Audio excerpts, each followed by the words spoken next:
AI itu dangerous yang sekarang. Yup, that's Dr. Tirta, and I'm pretty sure you already know him. Dan ternyata dia adalah salah satu dari 2 dokter yang wajahnya sering digunakan untuk membuat iklan-iklan palsu.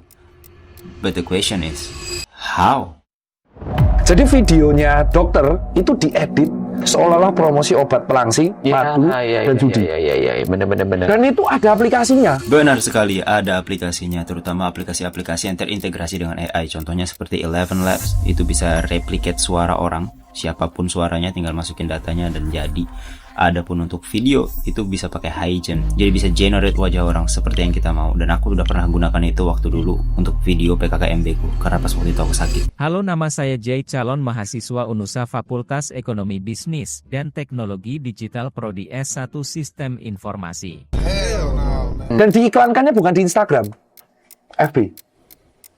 Dan sasaran marketnya itu lansia dan percaya. Jadi sekarang kita sudah hidup di era dimana hoax itu udah bukan lagi teks asal-asalan di grup WhatsApp keluarga. You know what I'm talking about, right? Maka dari itu kita sebagai pengguna sosial media harus bisa melakukan yang namanya critical thinking. Harus bisa ngecek dulu informasi yang kita terima ini apakah sudah sesuai dengan fakta yang ada atau belum. Tapi itu kan dari sisi kita sebagai pengguna. Menurutku akan lebih menarik kalau kita bahas juga dari sisi mereka yang membuat tools-tools AI ini, ya kan?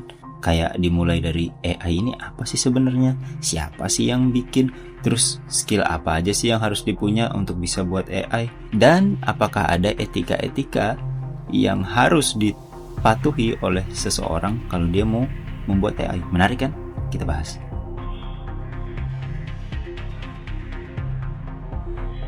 Jadi, siapa sih yang membuat si AI ini? Sebelum kita masuk siapa yang membuat, sebenarnya teman-teman, AI ada sebuah subset yang dinamakan sebuah machine learning, yang dimana sesuai namanya, yakni mesin yang dapat belajar. Jadi, tugas dari machine learning ini itu adalah belajar dari data. Lalu kita kembali ke pertanyaan awal, siapa yang membuat si AI ini atau machine learning ini? Mereka adalah AI engineer atau machine learning engineer, yang dimana mereka akan membuat sebuah mesin yang dapat berpikir menggunakan otak mereka yang dibuat dengan menggunakan sebuah data dengan menggunakan framework seperti PyTorch ataupun TensorFlow untuk mereka dapat berpikir dari sebuah data yang kita berikan. Tapi di balik kerennya sebuah AI ada juga tanggung jawab besar di situ, yang dimana tanggung jawab itu harus kita jaga dan jangan sampai disalahgunakan seperti AI yang dapat memanipulasi seseorang ataupun digunakan oleh kejahatan. Lalu apa sih yang dibutuhkan atau skill yang dibutuhkan untuk menjadi seorang AI engineer?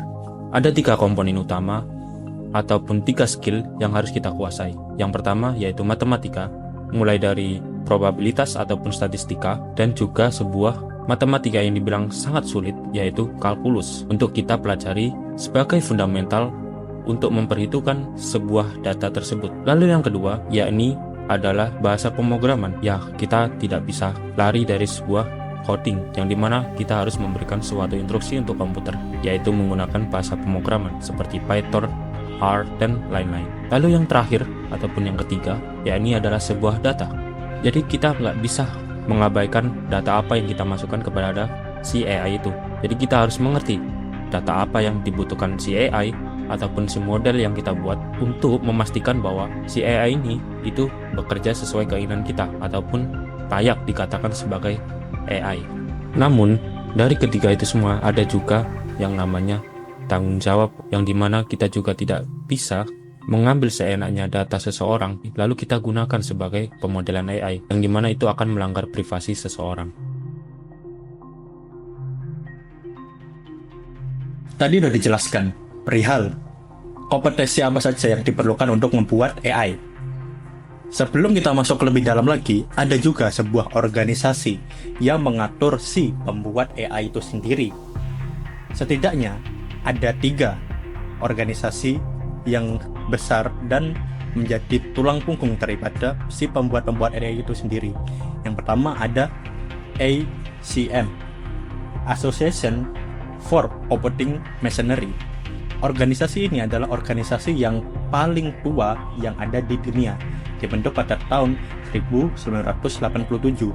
Tujuan dari sebuah organisasi ini apa? Adalah untuk bagaimana seorang pembuat AI yang berfokus kepada computing machinery itu bisa untuk mengedepankan nilai-nilai kemanusiaan ke teknologi yang telah dibuatnya. Selain ada Association for Computing Machinery, ada yang namanya Association of the Advancement for Artificial Intelligence. Organisasi ini berfokus kepada bagaimana orang awam seperti kita itu bisa memahami perkembangan AI dengan lebih baik lagi. Itu adalah kewajiban daripada Association for the Advancement of Artificial Intelligence. Setiap tahunnya, organisasi ini membuat sebuah konferensi yang berisi perkembangan terhadap AI. Teknologi-teknologi terhadap AI ya dikemukakannya di pertemuan itu sendiri. Selain ada organisasi itu, yang paling kita ketahui itu ada yang namanya Institute of Electronical and Electrical Engineering, yang dimana organisasi ini tuh berfokus kepada peraturan-peraturan yang bersifat hardware, perangkat kerasnya. Seperti contohnya ada yang di dalam AI yang ada di dalam mobil, AI yang ada di dalam teknologi Wi-Fi, AI yang ada di dalam teknologi IoT atau Internet of Things. Nah, fokus daripada organisasi ini adalah mengatur bagaimana seorang AI engineering itu bisa untuk mengedepankan nilai-nilai kemanusiaan untuk hardware yang telah dibuat. Jadi, jikalau kita simpulkan, kalau kita merujuk ke IEEE, mereka bilang desain teknologi itu harus selaras sama nilai kemanusiaan. Sementara ICM itu lebih keras lagi. Tugas kita sebagai seorang IT adalah hindari bahaya. Dan untuk Association of the Advancement for Artificial Intelligence ngingetin kita buat bikin AI yang gak cuma canggih, tapi juga bisa dipercaya dan masuk akal.